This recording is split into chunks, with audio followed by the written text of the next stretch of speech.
Morgan go first, Ethan. What question, Morgan, do you have for Liam?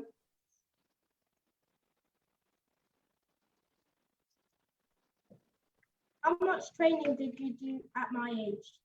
I'm 11. You're 11. No, I think he's 11, not year. He's 11. Liam. he's 11. He's 11 years old. Yeah. So that's year 6. Year 6. Going on year 7. I don't know. I think I was training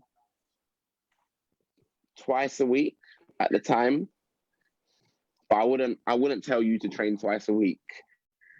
If you do want to be a professional footballer, I would say train as much as you can. Obviously, yeah, enjoy it as well. I don't mean stop everything you're doing, but enjoy it and train as much as you can. Work on little things. If you're left-footed, work on your right foot. If you're right-footed, work on your left foot. If you want to be a defender, work on quick feet and sprinting and stuff like that. If you're a striker, work on shooting. Everything will help. Every little thing will help you when you get older.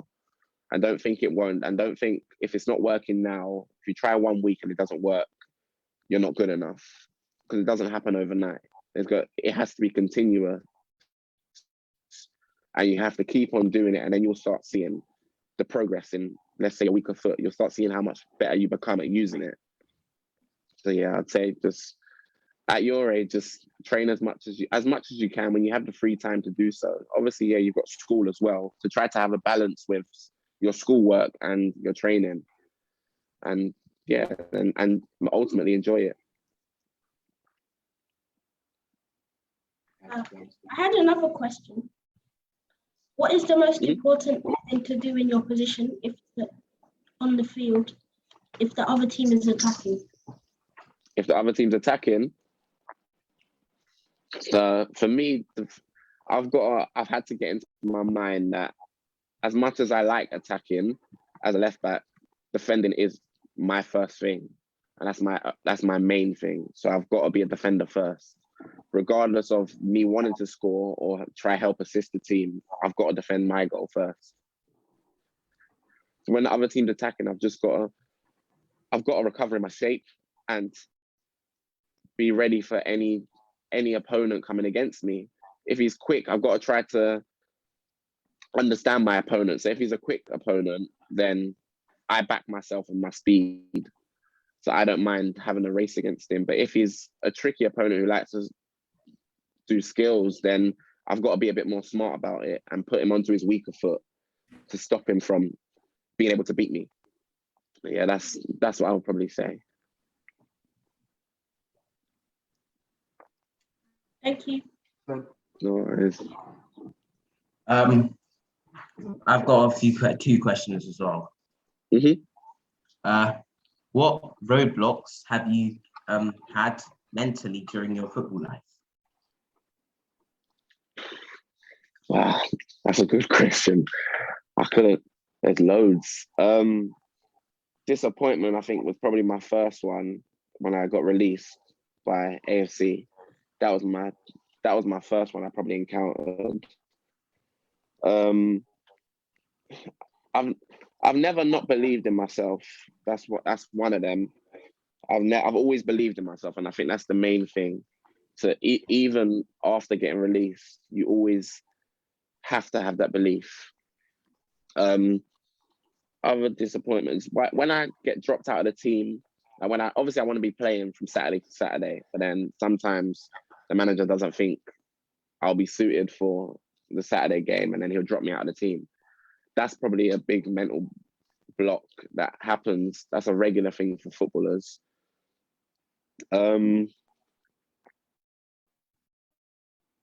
Injuries are part of football, unfortunately. But I've broken my hand a couple times, and yeah, they're some of the things that have been mentally tough for me on my journey.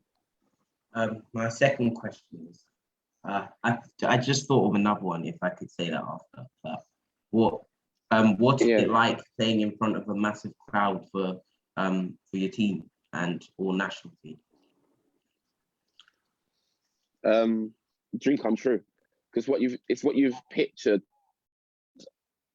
when I was younger than you lot probably. That's all I've dreamed about. And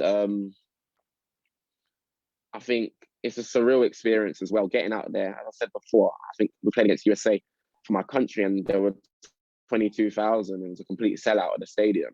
So I went out there and I think my mum was in the crowd, but like, I was looking out there, I just saw flashing lights. Like, I couldn't believe what I was seeing. I just saw flashing lights and I was just looking out there for my mum. I couldn't hear anything. And I think then I spotted her and I gave her a wave and that kind of brought me down to earth and helped me focus. But I don't think anything will, you have to try and get in your zone if you're playing in that capacity of fans. It's hard to, but you've got to stay focused on what's going on the pitch. Because if you get blocked out by all the noise and all the atmosphere around you, it will distract you from your game. But undoubtedly, it is the best experience playing in front of thousands of fans. Excellent. Okay, thank you, Ethan. Ethan and Morgan, if you can turn your cameras off. You had another question, Devon, did you have another one? Sorry, Ethan. I did. Sorry, can I buddy. say, Yeah, of course you can. What is it like being in the dressing room with the manager and the other players? Before the game, everyone's there to do a job. Everyone's there to do a job before the game. Everyone knows, and everyone's in that mindset. I'm around top athletes who have played in the game for a long time. Some of them have played in the Premier League and several leagues. So a lot of them have been around, and once it is game day, everyone's in that mind zone of it is work time. And that's what I've had to kind of understand. Being young, I've had to kind of understand that when it is match day, it's work time. And so on a Tuesday we'll have a late kickoff for about 7:30. But throughout that whole day, I'm probably the worst person to talk to because I tell my mum anyway. I tell her not to message me. We don't speak that whole day, but I'll tell her that I'm just trying to focus. So you've got to try to find something to channel your energy, and so you can just focus on doing your job and getting the win. Because at the end of the day, that's the main thing. You lot winning. So after the match, if you've won, it's the best feeling ever. It is the best feeling.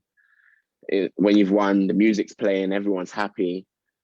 And when you lose, it is hard when you lose. But the beauty about football is there's another game next week. There's always going to be another game. So you try not to get too high and too low. Try not to get too excited about when you win, because next week it could change. But enjoy the time when you have it.